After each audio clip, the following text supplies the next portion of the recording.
I woke up that Tuesday morning with the smell of gas burning my nostrils. For a moment, I thought I was dreaming.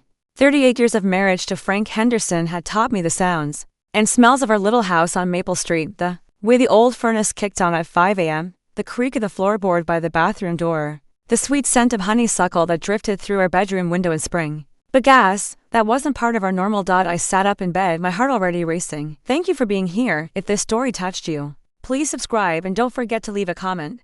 I read every one of them, and it's how I see just how far our stories are reaching. Frank's side was empty, the sheets cold.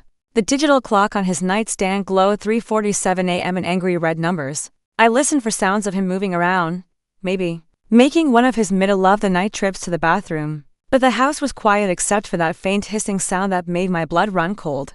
I slipped my feet into my house shoes and padded down the hallway toward the kitchen. The smell got stronger with each step. When I reached the doorway, I saw him standing by the stove in his blue-striped pajamas, the ones I bought him for Christmas 2 years ago. He was just standing there, staring down at the burners like he was studying something important. "Frank," my voice came out scratchy with sleep. "What are you doing, honey?" He turned toward me, and even in the dim light from the microwave clock I could see that smile. Not his real smile, the one I fell in love with when I was 26, and he was the only white boy brave enough to ask me to dance at that integrated church social. This was something else. Something that made my skin crawl, just checking the stove, making sure everything's turned off proper. But as he said it, I could hear the gas hissing, could smell it thick in the air. When I walked over and looked down, all 4 burners were open, releasing gas into our kitchen. "Frank," I rushed past him and started turning the knobs, my hands shaking. "How long has this been going on?" "Oh, I don't know. Just noticed it myself." He said it so casual, like we were talking about the weather. Must have been loose or something. I opened the window over the sink, letting the cold March air rush in. "These don't get loose by themselves, Frank. Someone had to turn them." "Well, it wasn't me." He was already walking back toward the bedroom, probably that old stove acting up again. "I keep telling you we need a new one." I stood there in the kitchen, watching him disappear down the hallway like nothing happened. In 38 years, Frank had never been careless about anything. He was the man who checked the door locks twice every night, who turned off every light switch and unplugged the coffee maker before bed, the man who read instruction manuals front to back before using any new appliance. And now he wanted me to believe he'd accidentally left 4 burners open? I stayed in the kitchen until the smell cleared, thinking about the Frank I married versus the Frank who just walked away from a gas leak like it was no big deal. When we met in 1985, I was Dorothy Mae Williams, a young nurse at Mercy General, and he was Frank Henderson, a mechanic who worked on the hospital's ambulances. Back then, loving a white man meant dealing with stares from both sides. His family thought he was throwing his life away, mine thought I was reaching too high. But Frank had been different. He'd stand up to his cousins when they made their little comments. He'd hold my hand walking through downtown even when people turned to look.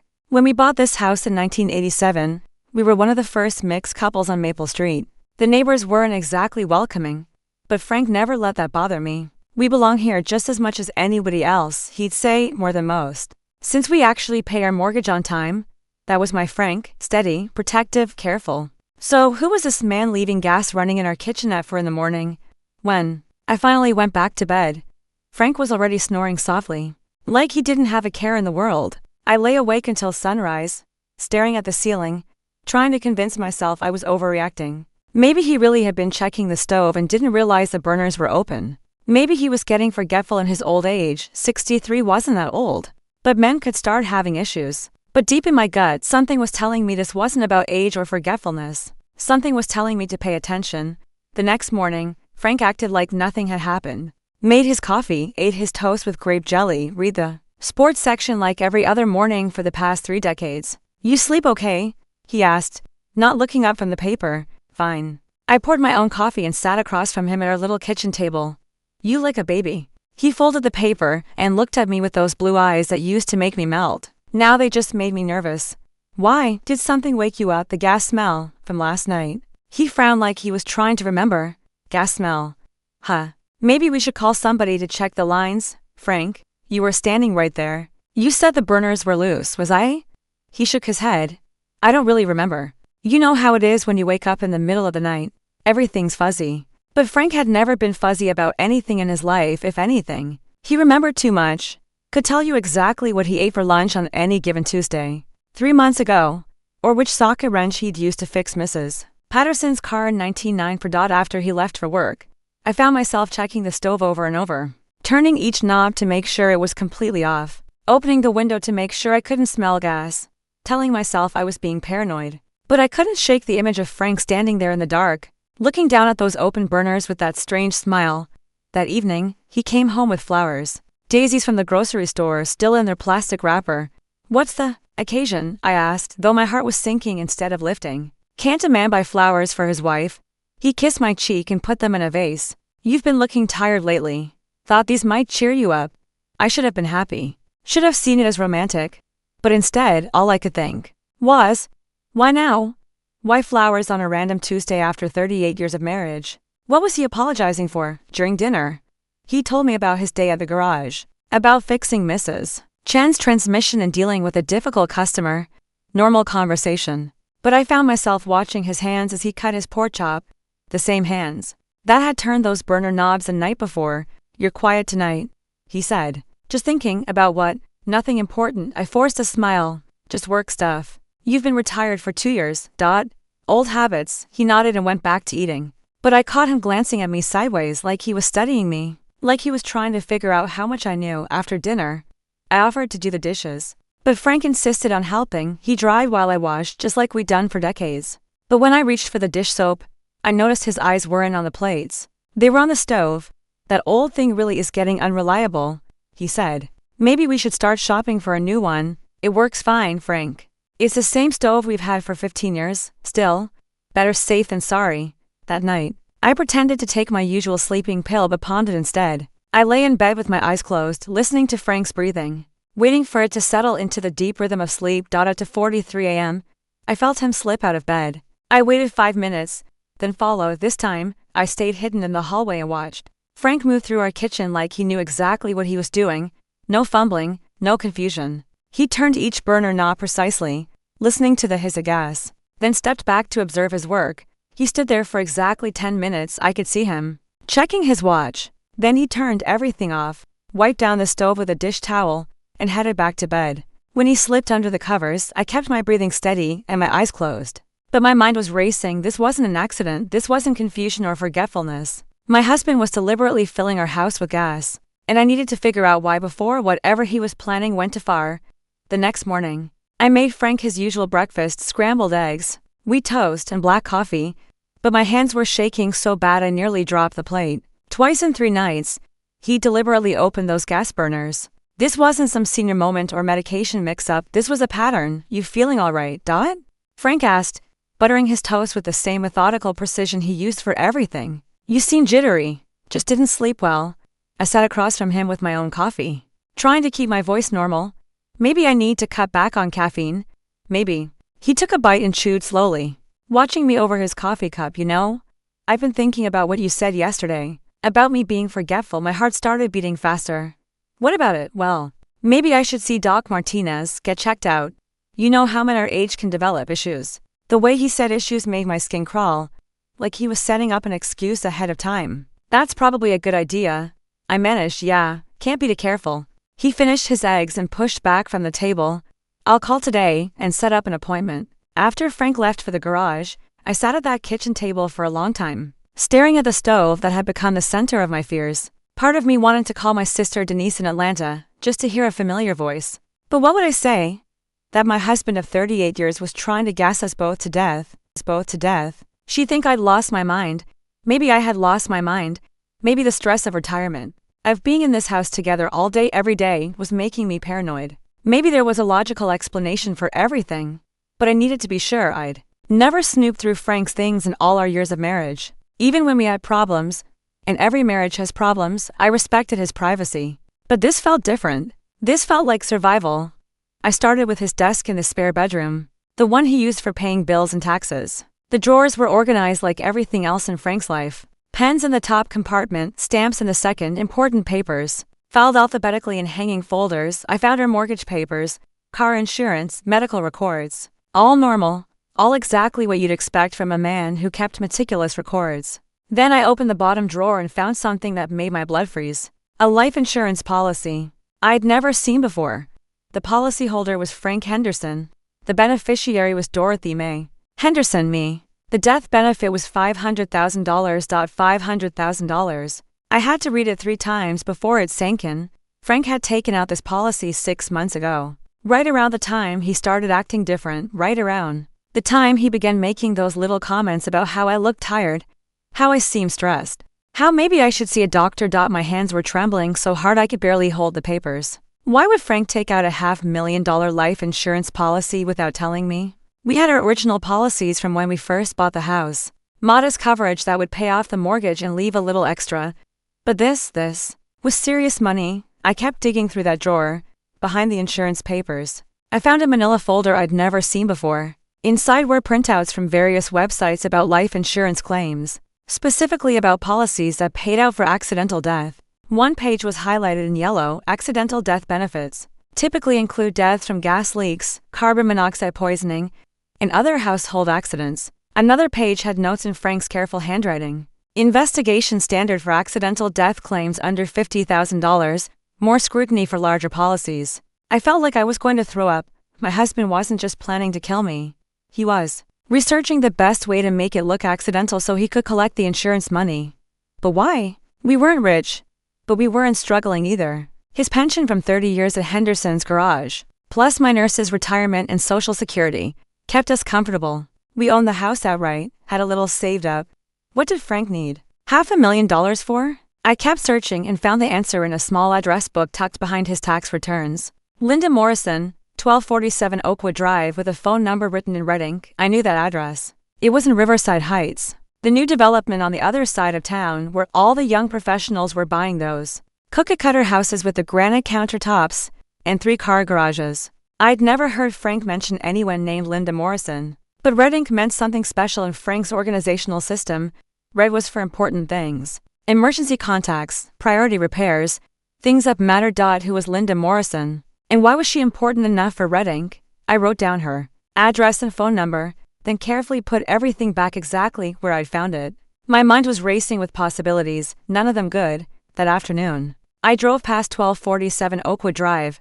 It was a beige house with white trim exactly like every other house on the street. A silver Honda Civic sat in the driveway. As I slowed down to get a better look, the front door opened and a woman came out. She was maybe 40, blonde, wearing scrubs like she worked at a hospital or doctor's office, pretty in that fresh-faced way that made me feel every one of my 6 to 4 years. She got in the Honda and backed out of the driveway, never noticing me parked across the street. I followed her. I know I was wrong, but I had to know who this woman was and what she meant to my husband. She drove to Riverside Medical Center and parked in the employee lot. I watched her badge herself into the building through a side entrance. Linda Morrison worked at the same medical center where I'd spent 25 years as a nurse, where Frank brought the ambulances for repairs, where he would have had plenty of opportunities to meet a younger woman with blonde hair and a sweet smile. When I got home, Frank was already there, sitting at the kitchen table with a cup of coffee and a serious expression. "Where were you?" he asked. "Grocery store." The lie came easier than it should have. Picked up some things for dinner, but I hadn't bought anything, and Frank would notice if I didn't start cooking soon. "I called Doc Martinez," he said. "God, an appointment for next week, that's good." I opened the refrigerator, trying to figure out what to make with what we had. "What did you tell him?" "Just that I've been having some memory issues, forgetting things. Maybe some confusion." Memory issues, confusion. The same symptoms that would explain why an elderly man might accidentally leave gas burners open. "I'm sure it's nothing serious," I said, pulling out chicken breasts to thaw. "Probably not. But it's better to be safe, right? Especially with you depending on me, depending on him. Like I was some helpless old woman who couldn't take care of herself. Like I hadn't worked full-time for 25 years, hadn't managed her household finances, hadn't been the one to remember birthdays and appointments and everything else. That kept her life running smoothly. I can take care of myself, Frank, I know that. But we're a team. Have been for 38 years. He reached over and patted my hand. I just want to make sure I'm holding up my end. His touch felt cold, foreign. Like he was touching a stranger instead of the woman he promised to love and cherish until death do us part. That night, I lay in bed pretending to sleep, waiting for Frank's nighttime visit to the kitchen. But the hours passed and he never moved. He slept soundly, peacefully, like a man with a clear conscience. Maybe he was taking a break from his routine. Maybe he sensed I was getting suspicious. Or maybe he was waiting for the right moment after his doctor's appointment after he'd established a record of confusion and memory problems. I stared at the ceiling until dawn, thinking about Linda Morrison and her blonde hair, and her house in Riverside Heights, thinking about $500,000 in accidental death benefits, thinking about how easy it would be for a confused old man to accidentally leave the gas on and forget about it until it was too late.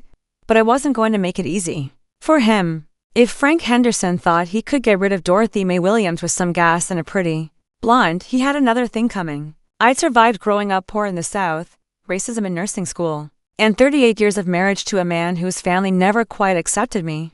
I wasn't about to let him kill me.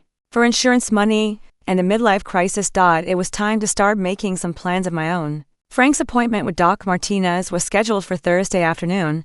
Wednesday night, he went through his routine again, slipping out of bed at 2:30 a.m., opening all four burners, standing there timing it with his watch. But this time, I was ready. I bought a small digital recorder at Radio Shack earlier that day, told the teenage clerk it was for recording my grandson's piano recitals. Now it sat hidden behind the coffee canister on the kitchen counter, red light blinking in the darkness as it captured the sound of gas hissing into our kitchen. After Frank went back to bed, I retrieved the recorder and listened to the playback. Through tiny earphones, clear as day, footsteps, the distinctive click of each burner being turned, the steady hiss of gas, then silence. 10 minutes of silence before the burners were turned off again, evidence. Finally, I had proof that Frank's confusion was deliberate and calculated. Thursday morning, Frank seemed nervous. He changed shirts twice, checked his appearance in the bathroom mirror more than usual, and barely touched his breakfast. "You want me to come with you to the appointment?" I offered, watching his reaction carefully. No, it's just routine, probably be boring as watching paint dry. He gulped down his coffee and stood up. Doc Martinez has known me for 20 years. If something's really wrong, he'll figure it out. Doc Martinez had been Frank's physician since we moved to Maple Street, a good man, but old school, the kind of doctor who still believed everything his male patients told him and didn't ask too many questions. Perfect for Frank's purposes. After Frank left, I sat at the kitchen table with the recorder and a yellow legal pad, writing down everything I could remember from the past few weeks. Dates, times, Frank's behavior changes, the insurance policy, Linda Morrison. I needed to organize my thoughts before I decided what to do next. The phone rang around 11. I almost didn't answer. These days it was usually telemarketers or people asking for donations, but something made me pick up. "Mrs. Henderson, this is Sandra from Dr. Martinez's office. Your husband asked me to call and let you know his appointment is running a little late. He should be home by 3. Thank you." I hung up, wondering why Frank would have the receptionist call me in 38 years. He'd never done that for a routine appointment. Unless this wasn't routine. Unless he was laying groundwork for something. At 3:15, Frank's truck pulled into our driveway. I watched from the kitchen window as he sat behind the wheel for a full minute before getting out. His face had the look of a man who had just been given difficult news. "How did it go?" I asked when he came through the back door. Frank hung his keys on the hook by the door and turned to face me. His expression was grave, like he was about to deliver bad news about a relative. "Well, Doc Martinez ran some tests, blood work, checked my reflexes, asked me a bunch of questions about memory and concentration, and he's concerned." Frank sat down heavily at the kitchen table. "Says I'm showing early signs of cognitive decline, maybe the beginning stages of dementia." My heart started racing, but I kept my face neutral. "What kind of signs?" "Memory lapses, confusion, difficulty with familiar tasks." He looked directly at me. He asked about incidents at home, and I told him about the stove thing. "How I've been forgetting whether I turned off the burners." "You told him about that?" Had to be honest. That's exactly the kind of thing he needed to know. Frank reached across the table and took my hand. "The good news is we caught it early. There are medications that can slow the progression." I stared at our joined hands, his pale, mine brown. Wedding rings that had been there so long they'd worn grooves in our fingers. 38 years of holding hands. And now his touch felt like a snake coiling around my wrist. "What else did he say?"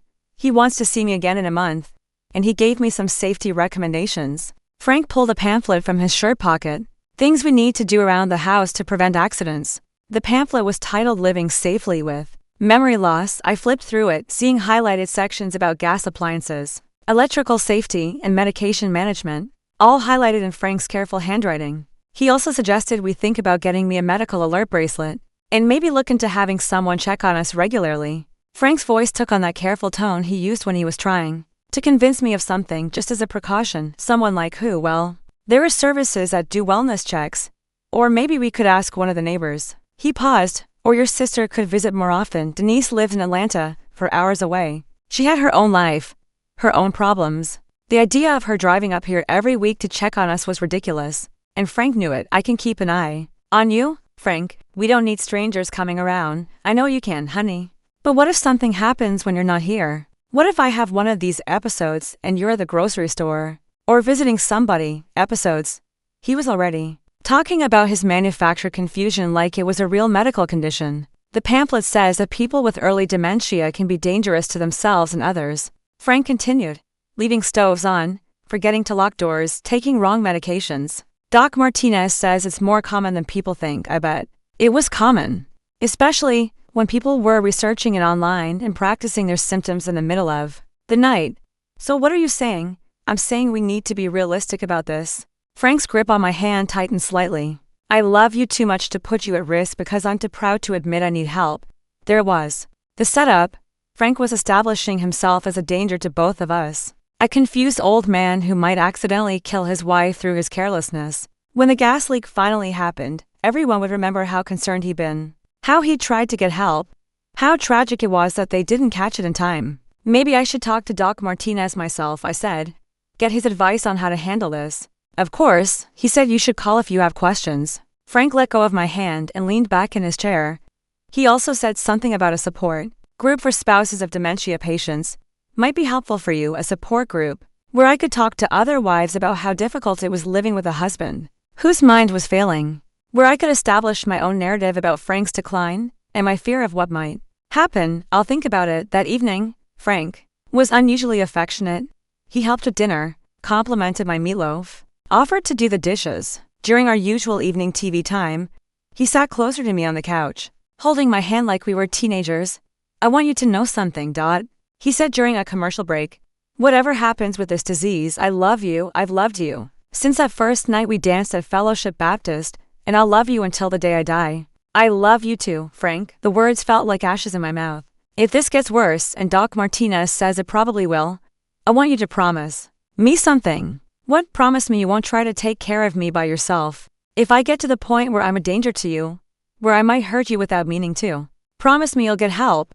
I looked into his blue eyes, searching for any trace of the man I'd married, but all I saw was calculation. Frank was giving me permission to have him committed when his symptoms got worse, making it seem like my idea to protect myself. I promise, I lied. Good. He squeezed my hand. I couldn't live with myself if something happened to you because of me. That night, I waited for Frank's usual 2:30 a.m. kitchen visit. But again, he stayed in bed. His breathing was deep and regular, completely peaceful. Maybe he was taking a break from his routine because of the doctor's visit. Maybe he was waiting to see if I believed his dementia story. Or maybe he was planning something different, something that wouldn't require repeated small exposures. I lay awake thinking about that insurance policy, about Linda Morrison, about the highlighted sections in the safety pamphlet. Frank had created the perfect setup, a concerned husband with early dementia, a loving wife who was trying to keep him safe, and a tragic accident waiting to happen. But there was one thing Frank hadn't counted on. He married a woman who'd spent 25 years as a nurse, dealing with emergencies and life-or-death situations. A woman who knew how to think under pressure and spot the difference between real symptoms and fake ones. He'd also married a woman who'd grown up fighting for everything she had. Fighting racism in school, fighting for respect in a white man's world, fighting to keep her marriage together when both families thought it was doomed to fail. Dorothy Mae Henderson hadn't survived 6 to 4 years by being naive or trusting, and she sure as hell wasn't going to die because her husband wanted to play house with some blonde nurse named Linda Morrison. Friday morning, I called Dr. Martinez's office. I'd like to schedule an appointment to discuss my husband's condition. I told Sandra, the receptionist, of course, Mrs. Henderson. Dr. Martinez said you might call. He has an opening Monday afternoon at 2. Perfect. And Sandra, I'd prefer if my husband didn't know about this appointment just yet.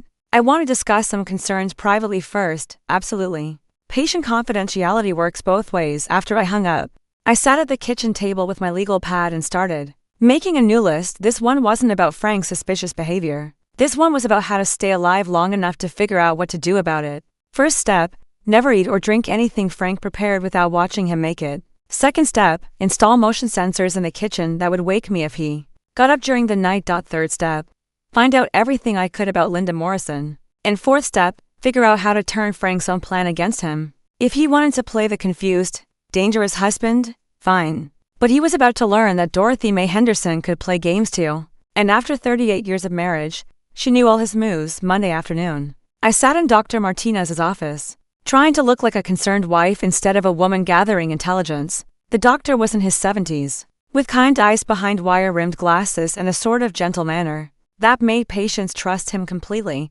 No wonder Frank had chosen him for the charade. "Mrs. Henderson, I'm glad you came in. This must be very difficult for you." "It is." I dabbed my eyes with a tissue, playing the part. Frank's always been so sharp, so reliable. To see him struggling like this. Early onset dementia can be particularly challenging because the patient often seems normal. Most of the time, the symptoms come and go. Dr. Martinez consulted Frank's file. "Your husband mentioned several incidents of confusion, particularly around household safety. The stove," I said. "It's happened 3 times now that I know of. I wake up in the middle of the night and smell gas." That's exactly the kind of behavior we worry about. Has he shown any other symptoms? Mood changes, paranoia, difficulty with familiar tasks. I pretended to think he's been more forgetful lately, and sometimes he seems different, like he's somewhere else mentally. Dr. Martinez nodded sympathetically. The early stages can be very subtle, but I want you to know that with proper medication and management, we can often slow the progression significantly. What about safety precautions? I'm worried about leaving him alone. That's wise. I've recommended that Frank consider a medical alert system, and there are services that provide periodic wellness checks. He leaned forward. "But Mrs. Henderson, you also need to think about your own safety. If Frank has episodes during the night when you're both asleep." "I know. That's what scares me most." "Have you considered having the gas lines to your stove disconnected?" "Many families find that switching to electric appliances reduces the risk significantly." I blanked. "You think it's that serious?" "Gas leaks can be fatal, especially if they happen while you're sleeping. Carbon monoxide is odorless, and by the time you smell the gas itself, the concentration might already be dangerous." Perfect. Dr. Martinez was giving me exactly the information I needed, and documenting Frank's condition in official medical records. "I'll definitely look into that," I said. "Thank you for being so thorough." After leaving the doctor's office, I drove to Riverside Medical Center. I'd spent 25 years in those hallways, knew every department and most of the long-term staff. If Linda Morrison worked there, someone would know about her. I found my old friend Gladys in the cafeteria, just finishing her shift. Gladys had been a nurse's aide when I started as a young RN, and we'd stayed in touch after my retirement. "Dorothy, what are you doing here?" She hugged me tight. "Please tell me you're not sick." "No, nothing like that. Actually, I'm trying to track down someone who works here." "A woman named Linda Morrison?" Gladys frowned. "Linda Morrison, that name sounds familiar." "What department?" "I'm not sure." "Blonde, maybe 40, drives a silver Honda." "Oh, you mean Linda from radiology, sweet girl. Been here about 2 years." Gladys lowered her voice. "Why? Are you asking about her?" I hesitated. How much could I tell Gladys without sounding crazy? She might know my husband from when he used to service the ambulances. I'm trying to get in touch. "Well, she usually eats lunch in the cafeteria around noon. Very quiet, keeps to herself mostly." Gladys studied my face. "Everything okay, honey? You look stressed, just dealing with some family stuff. Nothing I can't handle." But as I drove home, I realized I needed more than cafeteria sightings. I needed to know exactly what Linda Morrison meant to my husband and how long it had been going on. That evening, Frank was in an unusually good mood. He'd stopped at the store and bought wine, something we rarely drank except on special occasions. "What's this for?" I asked as he opened the bottle. "Can't a man celebrate having a beautiful wife?" He poured 2 glasses of red wine and handed me one besides. Dr. Martinez said a little alcohol might actually be good for my condition. Helps with relaxation. I took the glass but barely sipped it. Frank, on the other hand, seemed to be drinking more freely than usual. By dinner time, his cheeks were flushed and his speech slightly slurred. "You know what I was thinking about today?" he said, cutting into his pork chop with exaggerated care. "That first apartment we had on Oak Street. Remember how small it was?" I remember. Our first place had been a tiny 1-bedroom above Mrs. Patterson's garage. We'd been so proud to afford it. You were so young then, so beautiful. Frank's eyes were glassy from the wine, still are, of course. But back then, Lord, you took my breath away. "Frank, you're getting sentimental." "Maybe I am. Maybe that's one of the symptoms Doc Martinez warned me about." He laughed, but it sounded hollow. "Funny how your mind works when you start losing it. all these memories coming back. I watched him carefully. Was this real emotion? Or was Frank practicing for his role as a confused, nostalgic husband who might do something dangerous without meaning to? What kind of memories? Oh, you know, good times, bad times, mistakes I made. He took another large sip of wine. Things I should have done differently. Like what? Frank was quiet for a long moment, staring down at his plate. When he looked up, his expression was almost sad, like being honest with you from the beginning. My heart stopped. What do you mean? About how hard it was sometimes. Being married to a black woman in this town, the looks, the comments, the way some people treated us. He shook his head. I should have prepared you better for that. Relief and disappointment hit me at the same time. For a moment, I thought he might actually confess something real. We got through it, I said. We're still here. Yeah, we are. Frank finished his wine and poured another glass. Sometimes I wonder what our life would have been like if things had been different. Different how? If I'd been braver, if I'd stood up to my family more, if I'd... He trailed off, lost in thought. If you'd what, Frank? Nothing, just old man nonsense. He smiled, but it didn't reach his eyes. The wine's making me maudlin after dinner. Frank fell asleep on the couch watching TV.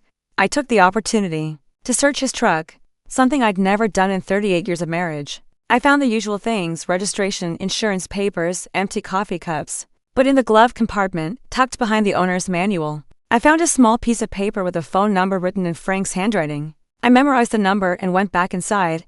Frank was still snoring softly on the couch, the empty wine bottle on the coffee table beside him. For a moment, he looked like the man I'd married, vulnerable, peaceful, human. Then I remembered the gas burners and the insurance policy, and that moment of softness hardened into resolve. The next morning, after Frank left for work, I called the number from his truck. Hello? The voice was female, young, with a slight southern accent. Is this Linda Morrison? Yes. Who's this? My name is Dorothy Henderson. I believe you know my husband, Frank. The silence on the other end stretched so long I thought she'd hung up. Mrs. Henderson, she finally said, her voice much quieter. How did you get this number? That's not important. What's important is that we need to talk. I don't think that's a good idea. I think it's a very good idea. Unless you prefer I discuss this with your supervisor at Riverside Medical Center. Another long pause. What do you want? Just a conversation. There's a coffee shop called Millie's on Route 9, just past the mall. Can you meet me there tomorrow at 10? Mrs. Henderson, I really don't think, Linda. I let my voice go hard. The way it used to when I had to deal with difficult patients or doctors who thought they could intimidate me. I know about the insurance policy. I know Frank's been coming to see you. And I know he's planning something that involves both of us. So you can meet me tomorrow at 10. Or I can make sure everyone at that hospital knows exactly what kind of person you are, okay? She whispered, 10 o'clock.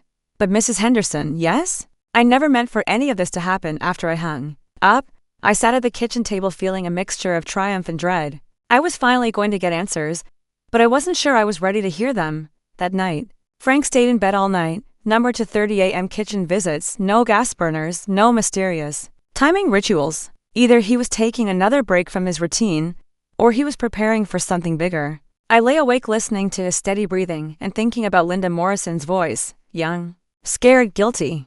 Whatever was going on between her and Frank, she wasn't the mastermind. She was just another pawn in his game. But pawns could be dangerous too, especially when they had nothing left to lose. Wednesday morning couldn't come fast enough. I was ready to hear the truth, no matter how much it hurt. Because the truth, however painful, was better than lying in bed every night wondering when my husband was going to try to kill me. And once I knew the whole story, I could figure out how to survive it. Chapter 5, The Truth About Linda arrived at Millie's coffee shop 15 minutes early, choosing a corner booth where I could see the entrance. The place was nearly empty except for a few retirees reading newspapers, and a young mother with a toddler, perfect for a conversation that needed to stay private. Linda Morrison walked in at exactly 10 o'clock. She was smaller than she looked. From a distance, maybe 5'4", with shoulder-length blonde hair and nervous blue eyes. She wore jeans and a pink sweater that made her look even younger than 40. When she spotted me, her face went pale. I stood up and waved her over. Linda, thank you for coming. She slid into the booth across from me, her hands shaking slightly as she set down her purse. Mrs. Henderson, I want you to know that I never intended for things to go this far. Why don't you start from the beginning? I signaled the waitress. For coffee, tell me how you met my husband. Linda took a deep breath. About 2 years ago, Frank started coming to the radiology department to service some equipment. He was always very professional, very polite. We chat while he worked, you know. Small talk about the weather, the hospital, just small talk at first, yes, but then, she looked down at her hands. My divorce had just been finalized. I was pretty messed up about it. Frank was kind to me when I was crying in the break room one day. He listened, gave me advice about moving forward. The waitress brought her coffee. Linda wrapped her hands around the mug like she needed the warmth. When did it become more than friendship? Last Christmas? The hospital had a holiday party, and my ex-husband showed up with his new girlfriend. I was humiliated and Frank offered to give me a ride home. She met my eyes for the first time. Nothing happened that night, but he started calling me after that, checking on me. And you didn't think to ask about his wife? Linda's cheeks flushed red. He said you two were having problems, that you'd grown apart over the years, that you were talking about separating. I felt a cold anger settle in my chest. He told you we were getting divorced, not divorced exactly, but separated. He said you were both too old to keep pretending to be happy. Linda's voice got smaller. He said you'd agreed to stay in the house until after the holidays, but that you were planning to move in with your sister in Atlanta, move in with Denise. Frank knew I'd never do that. My sister and I loved each other, but we couldn't live together for more than a week without driving each other crazy. So you believed we were separated. I wanted to believe it. Linda wiped her eyes with a napkin. I know how that sounds, but I was lonely and he was so attentive. He made me feel special. How long has it been going on? Since February, about 8 months. She looked miserable. Mrs. Henderson, I swear I thought you knew. Frank said you were okay with it, that you both wanted to move on with your lives. 8 months. Frank had been lying to both of us for 8 months, spinning stories to justify his affair. But something didn't add up. Linda, if Frank told you we were separated, why are you so nervous about meeting with me? Why did you sound so scared on the phone? She was quiet for a long moment, staring into her coffee cup. When she looked up, her eyes were filled with tears because, last week, everything changed. Changed how? Frank came to my apartment last Tuesday night. He was different, excited, almost manic. He said he figured out a way for us to be together permanently. Linda's voice dropped to a whisper. He said he was going to inherit some money soon, and we could move away together, start fresh somewhere else. My blood went cold. Inherit money from who? He didn't say exactly, but he kept talking about insurance policies and accidents, and how sometimes God works in mysterious ways. She shuddered. It scared me, Mrs. Henderson. The way he was talking, like he was planning something terrible. What exactly did he say? He said that sometimes when old people live alone, accidents happen. Gas leaks, falls, medication mix-ups. He said it was tragic but natural. Linda leaned forward, her voice urgent. Mrs. Henderson, I think Frank is planning to hurt you. Even though I'd suspected it, hearing it confirmed by his mistress hit me like a physical blow. Did he ask you to help? No. But he wanted me to be ready to leave town quickly? He's been giving me money to keep in a savings account, telling me it's for our future together. She pulled out her phone and showed me a bank statement. $15,000 in the past 3 months. $15,000. Where was Frank getting that kind of money? Our accounts were joint. I would have noticed withdrawals that large. Linda, has Frank ever mentioned a life insurance policy? She nodded miserably. He said when his wife died, there would be enough money for us to buy a house somewhere warm. Florida or Arizona. He had it all planned out. When his wife died, not if. When. What did you tell him? I told him I needed time to think about it. That moving away so suddenly would look suspicious. Linda grabbed my hand across the table. Mrs. Henderson, I never agreed to be part of anything like this. I thought I was having an affair with a man whose marriage was over. I didn't know he was planning to murder his wife. I pulled my hand away. But you didn't try to warn me either. I didn't know how. I didn't even know for sure that's what he meant. She was crying now. And I was scared. Frank can be very intense when he doesn't get what he wants. What do you mean? Last week, when I told him I wasn't ready to leave town, he got angry. Really angry. He grabbed my arm and said I was either with him or against him, and he couldn't afford to have anyone against him right now. So Frank had shown Linda his true face. The man I'd lived with for 38 years, who could be charming and gentle when it suited him, but who had a core of selfishness that would sacrifice anyone for what he wanted. Linda, I need you to listen to me very carefully. My husband is planning to kill me, probably within the next few days. He's already laid the groundwork with fake dementia symptoms and a doctor's diagnosis. When it happens, it's going to look like an accident caused by his confusion. Oh God. Linda covered her face with her hands. What are we going to do? We are not going to do anything. You are going to stay away from Frank. Don't answer his calls. Don't see him again. And you're going to give me that bank account information.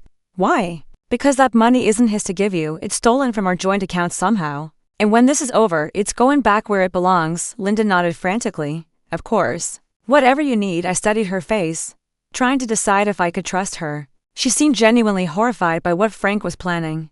But she'd also been sleeping with my husband for 8 months. While believing we were separated, her judgment wasn't exactly reliable.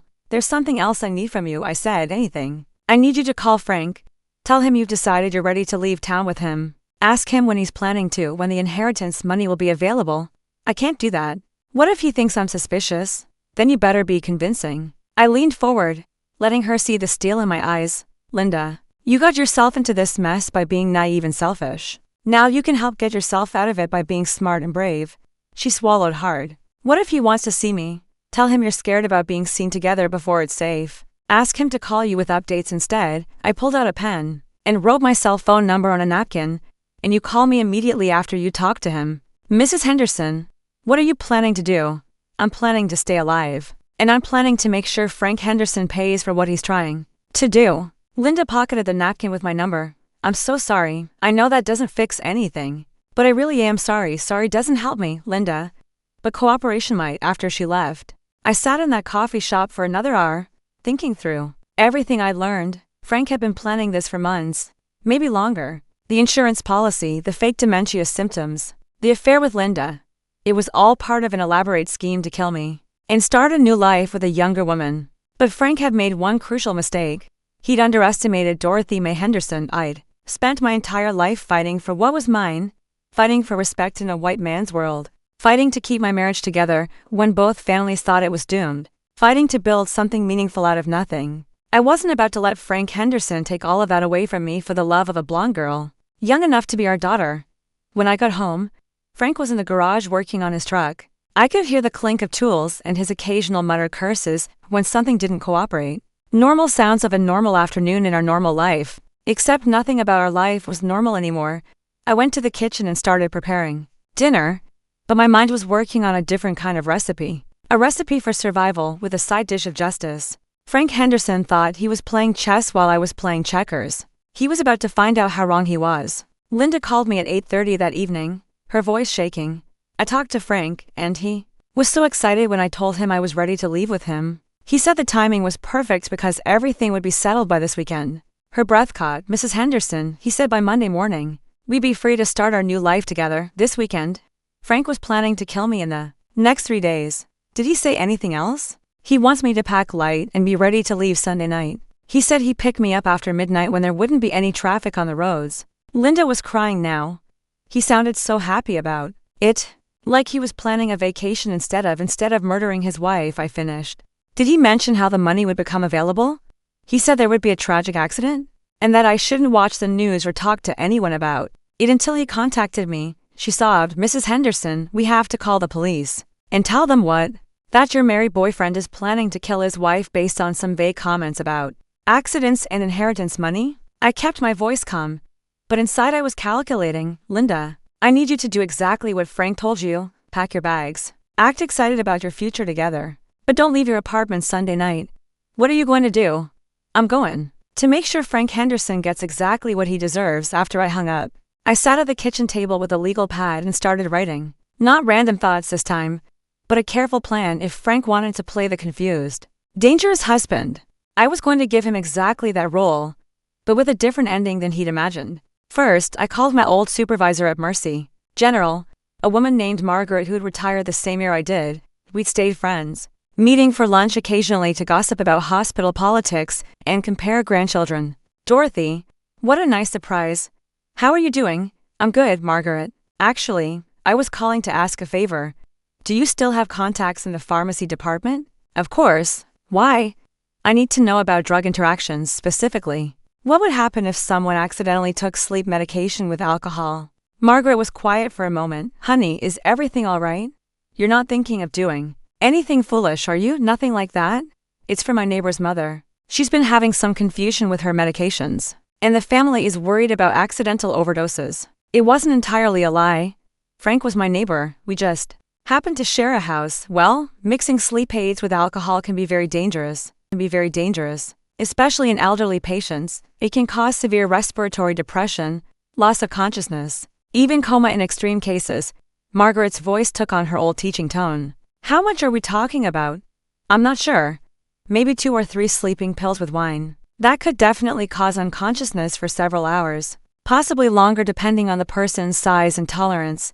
Dorothy, you need to make sure this woman's family locks up her medications. I'll definitely suggest that. Thanks. Margaret, next. I called my insurance agent and scheduled an appointment to review our life insurance policies. When he asked why, I told him Frank had been having some health issues, and we wanted to make sure our coverage was adequate. Of course, Mrs. Henderson. How about Friday afternoon at 2? Perfect. Friday afternoon, Frank would be at work and I'd have a witness to my concern about our insurance situation. The rest of the week passed in careful preparation. I bought motion detectors for the kitchen and hallway. Installing them while Frank was at work, I moved my important documents, birth certificate, social security card, bank information, to a safety deposit box at a different bank, and I started palming Frank's nightly glass of wine instead of drinking it. Frank, meanwhile, seemed more relaxed than he'd been in months. He hummed while shaving, complimented my cooking, even suggested we go out to dinner Friday night to celebrate the weekend. Celebrate what? I asked. Do we need a reason? We're healthy, we're together. We have a nice life. He smiled that false smile I'd grown to hate. Sometimes a man just wants to take his beautiful wife out for a steak dinner. Friday evening, Frank chose a restaurant on the other side of town, a place we'd never been before. During dinner, he was charming and attentive, asking about my day, sharing funny stories from work. To anyone watching, we looked like a happily married couple enjoying a romantic dinner. But I noticed how Frank kept checking his watch, how he insisted on ordering dessert even though we rarely ate sweets, how he made sure our server remembered us by joking about his beautiful wife of 38 years and tipping generously. Frank was establishing an alibi, making sure people would remember us having a normal, happy evening together before the tragic accident at home. Saturday morning, he announced he was going to spend the day working in the garage, organizing his tools, spring cleaning, he said, getting rid of things I don't need anymore. I watched from the kitchen window as he carried several boxes to his truck and drove away. When he came back an hour later, the boxes were gone, and he seemed satisfied about something, getting rid of evidence, most likely. Tools that might have been used to tamper with gas lines, papers that connected him to Linda, anything that might raise questions after I was dead that evening. Frank suggested we open a bottle of champagne. Champagne? Frank, it's not our anniversary. Can't a man celebrate having the most beautiful wife in the world? He popped the cork and poured 2 glasses. Besides, I have a feeling this is going to be a very special weekend.